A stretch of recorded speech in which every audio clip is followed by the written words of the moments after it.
आणि अनेक गोष्टींची चर्चा आहे. मला कल्पना आहे की मी एक निवडणूक झाल्यानंतर कुठं काही प्रतिक्रिया दिल्या नाही, कारण आज माझ्यावरती प्रेम करणारी आमची सगळी माणसं एवढी दुःखी होती. त्यातून काही आपण आपलं काहीतरी सांगावं हे मला काही पटलं नाही, कारण अनेकांची प्रचंड मेहनत होती. काही लोकांचे म्हणणं होतं की आपण भाजपमध्ये जाणार. ज्या पवार साहेबांनी डोक्यावर हात ठेवला, ज्या पवार साहेबांमुळं 90,000 लोकांनी आपल्यावरती प्रेम केलं, या प्रेमातून उतराई होण्यासाठी दुसऱ्या कुठं जायची गरज नाही. या मंडळींच्या हृदयात जे स्थान आहे हीच मोठी आपली पोचपावती आहे. त्यामुळे अशा कुठल्या गोष्टीच्या मागं जर जायचं असतं तर या अगोदरच एखादा निर्णय केला असता.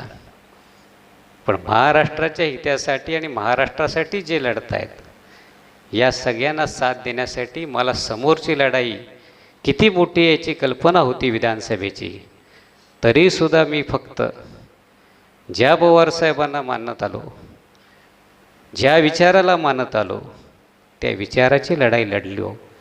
प्रचंड मोठी दरी होती. काय काय होणार या सगळ्या गोष्टीची कल्पना होती.